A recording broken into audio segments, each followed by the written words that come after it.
Friends, this is Poonam. Welcome to my YouTube channel BEd classes by Poonam Sharma. इस session के अंदर आज हम डिस्कस करेंगे BEd second year assessment for learning paper 2 unit 3 का इम्पॉर्टेंट टॉपिक डायग्नोस्टिक टेस्ट क्या है, नैदानिक परीक्षण किसे कहते हैं। सबसे पहले हम इसके मीनिंग, डेफिनेशन, ऑब्जेक्टिव्स, आइडेंटिफिकेशन, नैदानिक बच्चों की पहचान कैसे कर सकते हैं, फिर कॉजेस और एंड पे हम इसके स्टेप्स को डिस्कस करने वाले हैं। ये आपके एग्ज़ाम में 16 मार्क्स का क्वेश्चन आता है, ठीक है, जिसके लिए आपको 5 से 6 पेजेस फिल करने होते हैं। तो काफ़ी इंपॉर्टेंट क्वेश्चन है ये, आपके एग्ज़ाम में 100% ये क्वेश्चन ज़रूर आता है।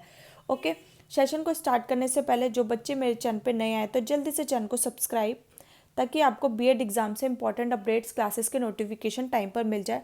सेशन को लाइक एंड शेयर जरूर करें और टेलीग्राम चैनल जरूर ज्वाइन कर लेना, वहीं पर ही सारे इंपॉर्टेंट अपडेट्स आपको सबसे पहले प्रोवाइड कराए जाते हैं। ओके, आपको बीएड फर्स्ट ईयर और सेकेंड ईयर के रेगुलर क्लासेस प्रोवाइड कराई जा रही हैं, ठीक है। उसका लिंक मैं आपको डिस्क्रिप्शन बॉक्स में डाल दूंगी। मैंने बीएड फर्स्ट ईयर और सेकेंड ईयर की प्लेलिस्ट भी बना रखी है, आप वहाँ पे भी चेकआउट कर सकते हैं। इसमें सबसे पहले मैंने आपको इंपॉर्टेंट क्वेश्चंस प्रोवाइड कराए हैं, ठीक है। जितने भी आपके सब्जेक्ट हैं बीएड फर्स्ट ईयर और सेकेंड ईयर, सबसे पहले हम उसके इंपॉर्टेंट क्वेश्चन डिस्कस किए हैं। उसके बाद हम उसके टॉपिक डिस्कस करें, टॉपिक डिस्कस करने के बाद हम उनके आंसर्स को डिस्कस करें। ये आंसर्स उन्हीं बच्चों को अवेलेबल होंगे जिन्होंने चैनल को सब्सक्राइब कर रखा है, तो चैनल जरूर सब्सक्राइब कर लेना और टेलीग्राम चैनल जरूर ज्वाइन कर लेना, पूनम शर्मा ऑफिशियल। उसका लिंक मैं आपको डिस्क्रिप्शन बॉक्स में प्रोवाइड करा दूंगी। ओके, आज का हम सेशन स्टार्ट करते हैं। यूनिट 3 डायग्नोस्टिक टेस्ट, निदानिक परीक्षण क्या होता है, ठीक है। डायग्नोस्टिक डायग्नोस्टिक का मतलब मेडिकल फील्ड में किसी बीमारी का पता लगाना कि जो पेशेंट है उसमें क्या दिक्कत है, उसके अंदर कौन सा रोग है, उसका पता लगाना ही डायग्नोस्टिक कहलाता है, ठीक है। जब डॉक्टर को बीमारी का पता चलेगा उसके अकॉर्डिंग तो ट्रीटमेंट किया जाएगा। तो डायग्नोस का मतलब होता है किसी बीमारी का पता लगाना, ठीक है। अब यहाँ पर एजुकेशन के फील्ड में यहाँ पर डायग्नोस्टिक टेस्ट हो रहा है, ताकि हम बच्चों में क्या क्या दिक्कत आ रही है, कि बच्चे लर्निंग क्यों नहीं कर पा रहे हैं, उन्हें क्या प्रॉब्लम्स हो रही है और कहाँ पे पर्टिकुलर इश्यूज हो रहे हैं कोई चीज़ सीखने में। जब हम डायग्नोस कर लेते हैं प्रॉब्लम को, उसके बाद हम उनको रेमेडियल टीचिंग देते हैं, ठीक है। जब हमें पता चल गया कि बच्चों को यहाँ पर चीज़ें सीखने में प्रॉब्लम हो रही है, ठीक है, उसका हमें जब पता चल जाता है तो उसके बाद हम बच्चों को रेमेडियल टीचिंग प्रोवाइड कराते हैं, ठीक है। रेमेडियल टीचिंग को हम नेक्स्ट क्लास में कवर करेंगे, ठीक है। रेमेडियल का मतलब है इलाज करना, यहाँ पर कैसे दवाई देने हैं, ठीक है, कैसे इलाज करना है, उनकी समस्या प्रॉब्लम को सॉल्व करते हैं, उनको अच्छे से पढ़ा के और उनके इश्यूज़ को सॉल्व करते हैं। इनके वर्ड्स में ही आपको आंसर छुपा हुआ है। अब आपको एग्ज़ाम में अपना आंसर कैसे लिखना है, ठीक है। डायग्नोस का मतलब आपको पता चल गया कि किसी कोई भी प्रॉब्लम है, ठीक है, उसका पता लगाना, ठीक है, उसको हम क्या कहते हैं, डायग्नोस्टिक कहते हैं, ठीक है। और डायग्नोस्टिक टेस्ट के ही द्वारा प्रॉब्लम्स का पता लगाया जाता है। ओके, आई होप आपको अच्छे से क्लियर हो गया होगा। अब आपको एग्जाम में कैसे लिखना है, निदानिक परीक्षाओं का अर्थ है मीनिंग ऑफ डायग्नोस्टिक टेस्ट। निदानिक परीक्षण वह परीक्षण होता है जो इस बात का निदान करती है, डायग्नोस करती है कि बालक किन परिस्थितियों में गलती करते हैं और उनकी त्रुटि या गलती किस प्रकार की है, ठीक है। जो वो बच्चे मिस्टेक कर रहे हैं तो वो किस प्रकार की गलती करें, गलतियों करने के क्या क्या कारण है आदि, ठीक है। इनसे डायग्नोस्टिक टेस्ट से पता लगाया जाता है। जिस प्रकार डॉक्टर रोगी का इलाज करने से पहले यह पता करता है कि रोगी को क्या बीमारी है और कितनी बीमारी है और ये बीमारी किस प्रकार की है, जब रोग का एक बार पता चल जाता है उसके बाद ही डॉक्टर उस बीमारी का उपचार करते हैं, उसको दवाई देते हैं। ठीक उसी प्रकार निदानात्मक परीक्षण यह जानने का प्रयास किया जाता है कि बच्चों में कौन सी सीखने में समस्या उत्पन्न हो रही है और क्या क्या बच्चों को इश्यूज हो रहे हैं, ठीक है। कि गणित के अध्ययन में एग्जाम्पल के तौर पे कि जैसे बच्चे गणित के अध्ययन करते हैं, छात्रों को प्रत्यय, नियमों, सूत्रों एवं सिद्धांतों से संबंधित क्या क्या कठिनाइयाँ आ रही है, वे कहाँ गलतियाँ करते हैं और किस प्रकार की गलती करते हैं तथा क्यों करते हैं। इस प्रकार यही जानने या पता लगाना ही निदान करना कहलाता है। परिभाषाएं आपको अपने एग्जाम में 2 या 3 परिभाषा डेफिनेटली अपने एग्जाम में ज़रूर लिखनी है, इसके आपको अलग से मार्क्स मिलते हैं। गुड के अनुसार निदानात्मक परीक्षण एक परीक्षा है, एक एग्ज़ाम है, टेस्ट है, जो एक सीमित विषय क्षेत्र में छात्रों की उपलब्धि नापकर उनकी दुर्बलता को ज्ञात करता है कि बच्चे को सीखने में कहाँ का प्रॉब्लम आ रही है, जिससे कि उपचारात्मक रेमेडियल कार्रवाई के लिए उपयुक्त आधार प्राप्त हो सके। ठीक है, निदानात्मक परीक्षण वह परीक्षा है जिसमें बच्चों को जहाँ जहाँ कमी आ रही है, जहाँ जहाँ प्रॉब्लम हो रही है, उसका पता लगाना और उसके बाद बच्चों को रेमेडियल टीचिंग प्रोवाइड करना। मैजिल के अनुसार निदानात्मक परीक्षण का उद्देश्य योग्यता के आधार पर छात्रों का वर्गीकरण नहीं करना है, बच्चों को अलग अलग क्लासेस में डिवाइड नहीं करना, उनको क्लासिफिकेशन नहीं करना है, बल्कि विद्यालय विषय में जिस सब्जेक्ट में बच्चा कमज़ोर है, छात्रों की कठिनाइयों की खोज करना है। ठीक है, कहाँ का बच्चों को प्रॉब्लम हो रही है उसकी खोज करना है, ताकि उनका तत्काल निराकरण किया जाए, ताकि उस बच्चों को जहाँ जहाँ सीखने में प्रॉब्लम हो रही है और उनका ट्रीटमेंट किया जाए, उनको रेमेडियल टीचिंग दी जाए।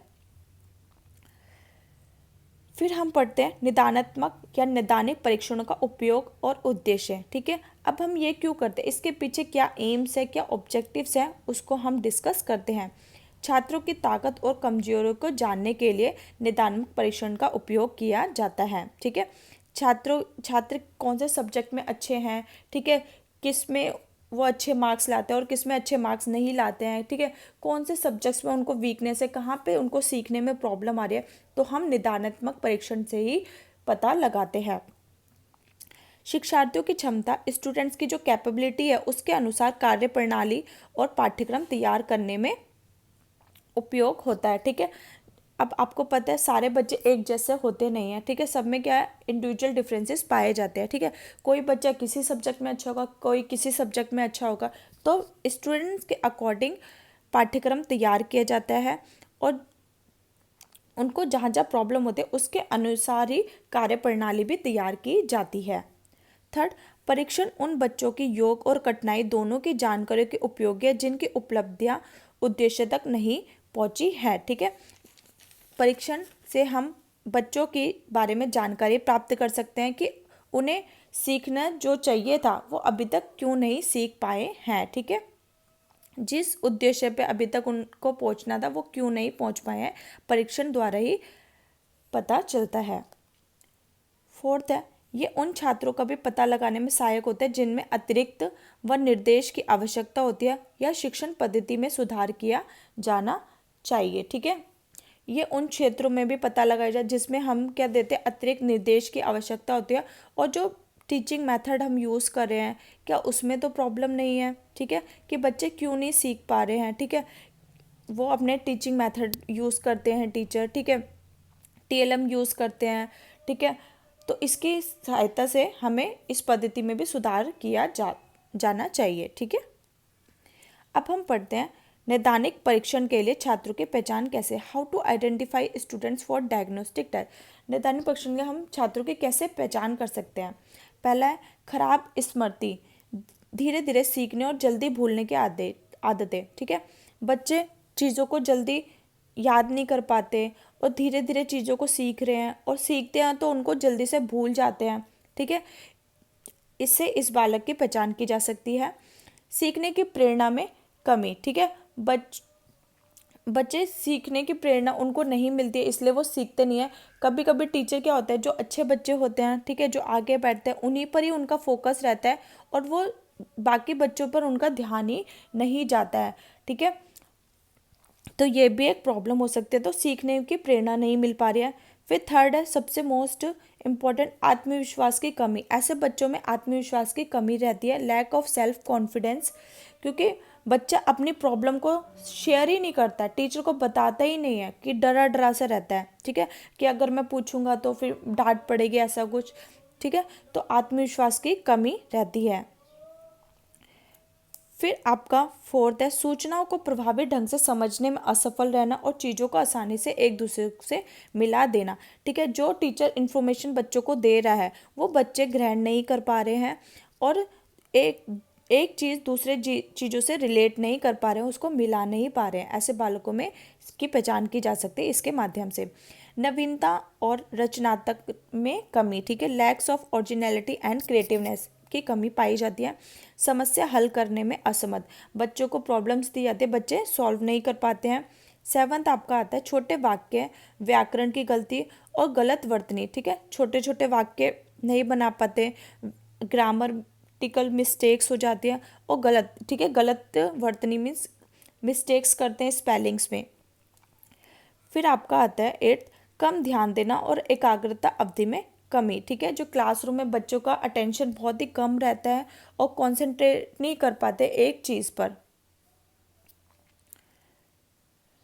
फिर आपका आता है कमजोरी के मुख्य कारण क्या हैं, जो बच्चों में कमजोरी, इसके मेन कॉजेज क्या क्या हैं उसको देखते हैं। शिक्षण की दोषपूर्ण विधि, ठीक है, फॉल्टी टीचिंग मेथड, क्या पता टीचर जो बच्चों को पढ़ा रहा है उसका मेथड अच्छा ना हो, टीचर अच्छे से एक्सप्लेन ना कर पाए, ये भी एक कारण हो सकता है। सेकंड है विषय का भय, फियर ऑफ द सब्जेक्ट, ठीक है, क्या पता उनको एक पर्टिकुलर सब्जेक्ट समझ ना आता हो, ठीक है, उसमें प्रॉब्लम हो रही है। कुछ बच्चों को मैथ अच्छा नहीं लगता, ठीक है, मैथ्स में उनको फॉर्मूलाज लर्न नहीं होते, ठीक है, मैथ्स में कैलकुलेशन नहीं कर पाते, तो उसका बच्चों को डर सा बन जाता है, ये भी प्रॉब्लम हो सकती है। फिर थर्ड आपका आता है अध्ययन की गलत आदतें, इनकरेक्ट स्टडी हैबिट्स, ठीक है, वो इसमें आप ये लिख सकते हो कि जब बच्चे स्टडी करते हैं, ठीक है, सिर्फ वो पढ़ लेते हैं, सिर्फ रीड कर लेते हैं, उसको लिख के प्रैक्टिस नहीं करते हैं, ठीक है, कोई भी गलत आदतें जब वो स्टडी करते हैं। फोर्थ आपका आता है शारीरिक और भावनात्मक कारक, जैसे खराब स्वास्थ्य हो, कुछ मानसिक सदमे हो आदि, तो इसकी वजह से भी इफेक्ट होता है। फिर फिफ्थ है शिक्षण को दोषपूर्ण व्यवहार, टीचर्स एटीट्यूड, ये भी एक मुख्य कारण हो सकता है। टीचर सिर्फ जो इंटेलिजेंट बच्चे उन्हीं पर ही ध्यान दे और जो थोड़े कमज़ोर हैं, एवरेज स्टूडेंट, उन पर ध्यान ना दे, ठीक है, और उनके प्रति टीचर का जो व्यवहार है वो अच्छा ना हो, ठीक है, तो ये भी एक रीज़न हो सकता है। फिर आपके आते हैं स्टेप्स ऑफ डायग्नोस्टिक टेस्ट, निदानात्मक परीक्षण के पद। फर्स्ट है छात्रों के उत्तर पुस्तिकाओं के विश्लेषण द्वारा छात्रों की गलतियों का पता लगाना, ठीक है, जो हमने बच्चों को टेस्ट दिया है उनके जो आंसर्स है, नोटबुक है, उससे पता लगाने के बच्चे गलतियां कहाँ कर रहे हैं। आपने वो एक मूवी देखी होगी तारे ज़मीन पर, ईशान, ठीक है, तो जो टीचर था आमिर खान था, जो टीचर का रोल प्ले कर रहा था, वो ईशान की नोटबुक से ही पता लगा रहा था कि ईशान कहाँ कहाँ लिखने में प्रॉब्लम करता है, ठीक है, उसको स्पेलिंग्स में प्रॉब्लम होती है, तो हम बच्चों की नोटबुक से पता लगा सकते कि बच्चे गलतियां कहाँ कर रहे हैं। फिर एक प्रकार की गलती से 3-4 छोटे प्रश्न तैयार करके परीक्षण को तैयार करना, ठीक है, फिर जहाँ पे बच्चे गलतियां कर रहे हैं उसी के 3-4 क्वेश्चंस बना लिए और उसको परीक्षण को तैयार करना, टेस्ट को तैयार किए गए टेस्ट को छात्रों के बड़े समूह में देना। और फोर्थ टेस्ट की सहायता से कमजोरी का पता लगाया जा सकता है। फिफ्थ कठिनाई के कारणों का विश्लेषण करना कि अब ये जो बच्चों में प्रॉब्लम्स हो रही है उसके पीछे रीजंस क्या है, ठीक है, बच्चों को चीज़ें समझ नहीं आ रही है, सब्जेक्ट का डर है उनको, ठीक है, कोई मानसिक प्रॉब्लम है, ठीक है, कोई सांवेगिक प्रॉब्लम है बच्चों को, ठीक है, बच्चे बता नहीं पा रहे, तो इन कारणों का विश्लेषण करना। आई होप आपको सेशन पसंद आया होगा। सेशन पसंद आता है सेशन को ज़रूर लाइक करें, अपने फ्रेंड्स बीएड ग्रुप में ज़रूर शेयर करें, और आप चैनल पे नए आए तो चैनल को ज़रूर सब्सक्राइब कर लें ताकि आपको बीएड एग्ज़ाम से इंपॉर्टेंट अपडेट्स क्लासेस के नोटिफिकेशन टाइम पर मिल जाए। और टेलीग्राम चैनल जरूर ज्वाइन कर लेना, पूनम शर्मा ऑफिशियल, उसका लिंक मैं आपको डिस्क्रिप्शन बॉक्स में डाल दूंगी, क्योंकि वहीं पर ही आपको सारे इंपॉर्टेंट अपडेट्स, नोट्स, पीडीएफ सबसे पहले प्रोवाइड कराए जाते हैं। ओके, आज का हम सेशन यहीं पर ही ख़त्म करते हैं। नेक्स्ट सेशन में हम रेमेडियल टीचिंग को डिस्कस करेंगे। Okay, thanks for watching.